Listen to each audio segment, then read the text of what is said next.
Welcome back to Channel History.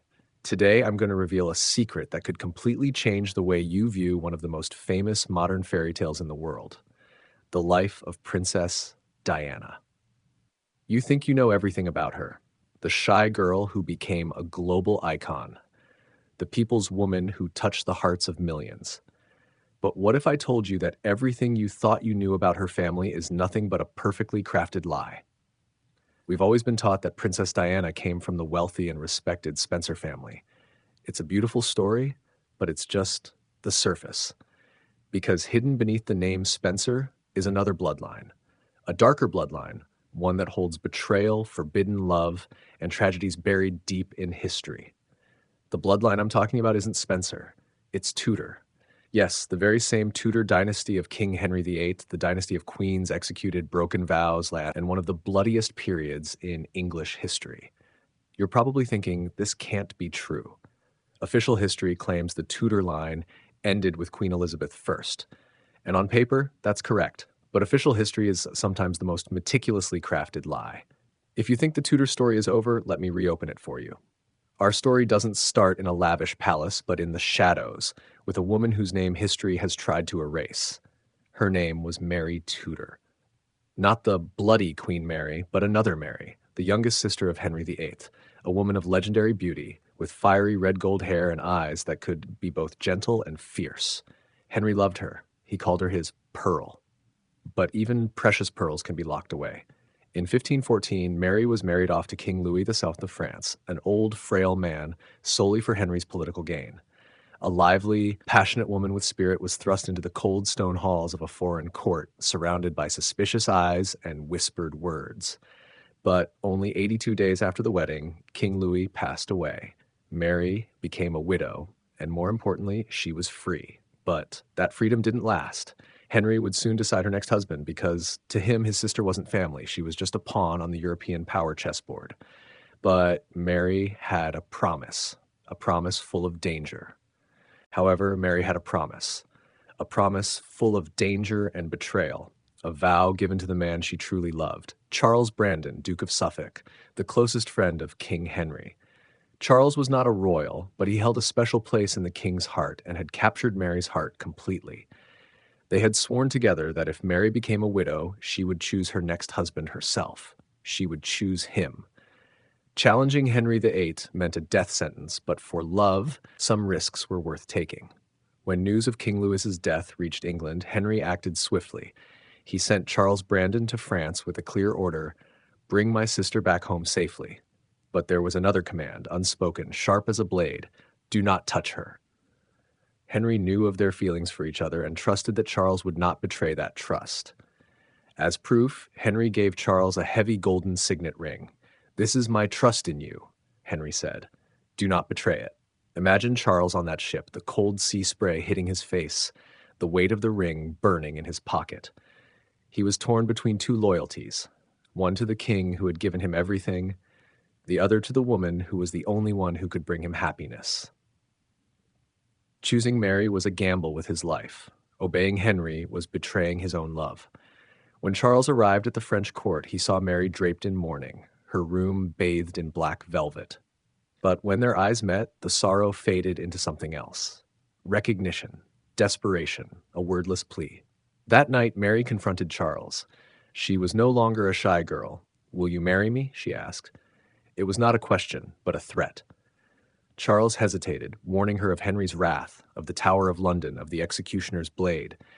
He reminded her of the case of Edmund de la Pole, whom Henry had executed simply because he was a distant threat to the throne. But Mary didn't back down. "If you don't marry me right now," she whispered fiercely, "you'll take me back to England, and I'll be forced into another marriage, and I will make sure the king knows you are the one who rejected me." It was a masterful psychological move. She trapped him. The king's fury if he married her, or the king's fury if he abandoned her. And so, in a small chapel on the outskirts of Paris, with only a trembling old priest and a few frightened servants as witnesses, they defied a king. As Charles slipped a borrowed ring onto Mary's finger, a strong gust of wind blew open the chapel door, extinguishing half the candles and plunging the room into darkness. The old priest, Gaspard, trembled before the omen. They had married, and they had been cursed. As the omen foretold, the journey back to England was a torment. Every creak of the ship sounded like an axe grinding on a chopping block. Every wave crashing against the side of the ship felt like Henry's fists pounding on the door. They couldn't eat, they couldn't sleep. Letter after letter was sent to the king, pleading for mercy, begging for intervention from Cardinal Wolsey, the so-called second king. They were willing to offer everything: Mary's dowry, even the most priceless jewels, if it meant they could live. But when the ship docked in Dover, the welcome was colder than the sea. No flags, no cheers, just a few officials. One of them, Sir Giles, refused to address Mary as Your Majesty. Instead, he looked at Charles with a mix of pity and disdain. The message was clear: you are no longer a friend of the king, you are a traitor. They were summoned to London not as honored guests, but as prisoners. The story of their secret marriage spread like wildfire. By the time they reached the capital, the entire court was buzzing, and at the center of it all was King Henry VIII, angrier than ever. This was not just disobedience, not just betrayal. This was a personal insult. Mary was his sister. Charles was his closest friend. Together, they had made a fool of him before all of Europe, and Henry VIII was not the kind of man to forgive someone who made him look foolish. What awaited them was not a royal reunion, but a sentence. In Henry's court, sentences were always written in fear. They were separated. Mary was taken to a magnificent room filled with flowers and fine food, but the door was locked from the outside. It was a gilded cage. Charles was taken to a bare stone room with only a single window looking out at a blank wall. His world shrank to four walls and tormenting thoughts. This was Henry's first move. Not an axe, not a dungeon, but isolation. He wanted fear to eat away at them from within. Weeks passed with no word, no verdict, no forgiveness, only silence. A silence so heavy it felt like a living creature. Finally, the summons came, but only for Charles. He was led through the maze of corridors at Greenwich Palace. At last, he was brought to a private office. Sitting behind a massive oak desk was Henry VIII. He did not shout, he did not rage. Instead, he calmly cleaned his fingernails with a dagger, as if Charles's fate were merely a trivial matter. Then, with a voice almost gentle, he said, "Charles, my friend, did you truly think I wouldn't find out?" Henry passed judgment. First, there was money. Mary and Charles would have to return every penny of her dowry. They would be nobles in name only, but in reality, they would be beggars. Second, there was the humiliation. They would be forced to publicly remarry before the entire court, kneeling before Henry to beg for his forgiveness. Their love story would not be remembered as a challenge, but as submission. But the final condition was the cruelest. "Your children," Henry said, his voice as hard as stone, "they will live because I allow it. They will have no royal rights or titles. Their marriage will be decided by me. You want a family born from love? You shall have it, but it will be a family shackled by my crown. You will never be free." Charles left that room broken. He had walked in fearing death, but walked out with a far worse sentence: a lifetime of enslavement to the man who despised him the most. So Mary and Charles lived. They had children, 2 daughters, Frances and Eleanor, who survived to adulthood. On the outside, their life seemed enviable: silken clothes, lavish feasts, a grand estate, but it was all a performance, a carefully staged play for one audience only: Henry VIII. Every decision, every conversation, every guest was watched. Their butler, Master Croft, appeared loyal, but in reality he was a spy for the king. Westhorpe Hall, their home, was not a haven, but a prison with flowers on the windowsill. Their children grew up in a strange contradiction: privileged, but always haunted. They were the granddaughters of a king, the granddaughters of a queen, but they were forbidden from speaking of it. Their royal blood was not a blessing. It was a curse. Frances, the eldest daughter, inherited her mother's fire, proud, strong, and fearless, but she too was caught in Henry's web. When she came of age, her marriage was not her choice. It was arranged by the royal family, a carefully orchestrated connection meant to control the dangerous Tudor blood flowing in her veins. She married Henry Grey, the Marquis of Dorset. A reasonable match, but not a romantic one, and certainly not one built on love. It was a cage with silk bars. Mary and Charles could only watch in agony as their own defiance, their fight for freedom, was denied through their daughter. This was Henry's revenge. It was not just aimed at them. It was aimed at their children. Francis and Henry Grey had three daughters, Jane, Catherine, and Mary. The three girls carried both promise and peril in their veins. The most famous of them, of course, was Jane, the clever, bookish girl who would one day be known as the 9 Days Queen. By that time, Henry VIII had passed away. His sickly son, Edward VI, sat on the throne, controlled by Protestant lords. They needed a replacement heir, someone with Tudor blood, but who was also Protestant. And they turned to Jane Grey. Jane was only 16. She wanted books, not a crown. She wanted to study, not play politics. But her parents and their allies had struck a deal with the ambitious Duke of Northumberland. Jane would marry his son. Jane would become queen. She cried, she begged, but no one listened. She was swept up in the tide of ambition. In July of 1553, Jane was declared Queen of England. She was taken to the Tower of London, not as a prisoner, but as a queen. The crown was placed on her head, heavy enough that she could barely hold it upright. The courtiers bowed, but their smiles were thin, insincere. Jane was alone. One of her attendants, Tilly, later recalled that the only time Jane smiled was when she read a letter from her old tutor. In that brief moment, she was not a queen. She was just a girl. But the kingdom did not stand by her. It stood by Mary Tudor, Henry's eldest daughter, who had the unassailable claim. In just 9 days, Jane's reign ended. Northumberland was executed. Jane, her husband, and her father were arrested. And in a final act of cruelty, Frances, Jane's mother, abandoned her daughter, pleading with the new Queen Mary to spare her own life, leaving Jane to face the executioner alone. In February of 1554, Jane watched from her tower window as her young husband was led to the scaffold. She saw the cart carrying his headless body pass by her room. A few hours later, it was her turn. 17 years old, calm, regal. She climbed the scaffold, blindfolded, but as she reached for the block, she couldn't find it.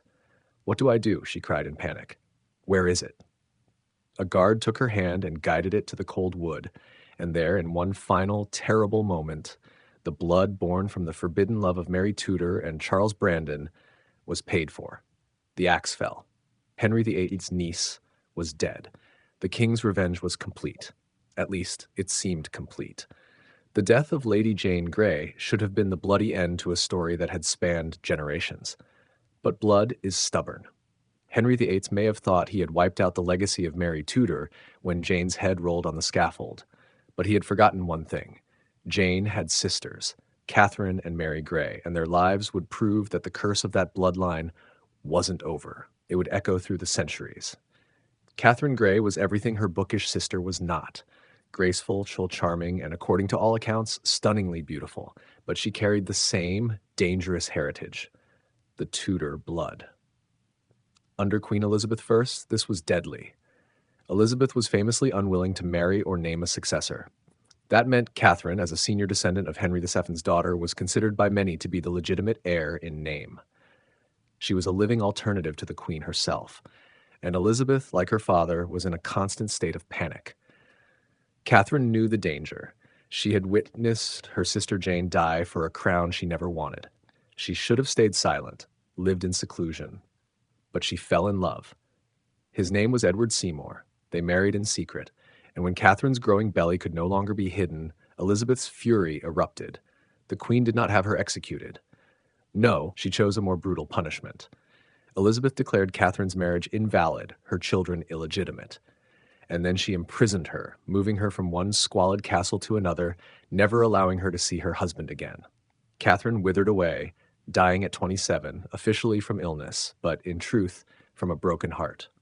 The youngest, Mary Grey, was born with a stunted frame and a curved spine. The court mocked her, treating her like a harmless figure, not a threat to anyone. But Mary also carried the Tudor flame, and like her sisters and great-grandmother before her, she dared to marry for love. Her choice, a man far beneath her station, a junior officer serving the Queen. Elizabeth was not pleased. With this act, Mary was also confined to her home. Separated from her husband for many years, she died in obscurity, another victim of the curse that began with a secret marriage in France centuries before. The message from the royal family was brutally clear. This bloodline would never be allowed to thrive. It would be imprisoned, stripped, diluted until it disappeared. And for a time, it succeeded. The surviving children of Catherine Grey were declared illegitimate. They were stripped of royal closeness, reduced to minor nobility. Their descendants became country landowners, parish priests, wives of ministers. The fiery Tudor blood slowly thinned, forgotten, hidden in the lower classes of English society. But blood has a way of finding cracks, of surviving in silence. Centuries passed, the Tudors faded into history, the Stuarts rose and fell, the Hanoverians took the throne, and the Grey blood, the blood of Mary Tudor, quietly slinked into another family name, Spencer. For many generations, the Spencer family was not royal, not even close to royal. They were wealthy sheep farmers, landowners known for stability and good business, respected but unremarkable. Yet deep in their family tree, hidden like a forgotten inscription on an old medal, was the blood of Mary Tudor, Charles Brandon, Jane Grey, and Catherine Grey. It had survived, waiting. Fast forward to the 20th century. John Spencer, the 8th Earl Spencer, had a daughter, a shy, reserved girl with deep blue eyes full of dreams. She worked as a kindergarten assistant, completely removed from the glitz and glamour of royal life. Her name was Diana Frances Spencer. That middle name, Frances, was not chosen randomly. It was a surname passed down from her ancestors, Frances Brandon, the daughter of Mary Tudor and Charles Brandon. When Diana married Prince Charles, heir to the British throne, the world called it a fairy tale, a commoner marrying into royalty. But it was anything but. It was the greatest historical irony. The bloodline that Henry VIII had tried to erase, the family he had humiliated, imprisoned, and made disappear, had now returned to the heart of the monarchy. Through Diana, the blood of Mary Tudor flowed back into the royal line. Through her, the genetic legacy of defiance and tragedy was restored. Her son, Prince William, is now the heir to the throne, carrying that bloodline, the same bloodline Henry VIII once deemed unworthy of power, the same bloodline that witnessed a 17-year-old girl being executed on the scaffold, the same bloodline that queens tried to suppress and kings tried to erase. It has returned. It will sit on the throne. History is rarely a straight line. More often, it is a circle. Mary Tudor's choice to marry for love defied a king. It spawned a bloodline cursed by fear, shame, and death. Through generations, that bloodline was punished, stripped of status, forced into silence. Yet it survived, and centuries later it returned, not as a threat lurking in the shadows, but as the mother of a future king. So, the next time you look at Princess Diana or her sons, William and Harry, look deeper, beyond the name Spencer, beyond the name Windsor. See the shadow of another family. See Mary Tudor, the girl who chose love over duty. See Charles Brandon, the man who risked everything for her.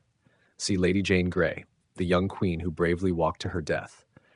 See Catherine and Mary Grey, who quietly endured for the love they refused to give up. Their story didn't vanish. It just waited. Waited until a shy young woman named Diana brought it home. Perhaps that's why Diana touched the world's heart so deeply. She was not just the people's princess. She was something older, darker, more defiant.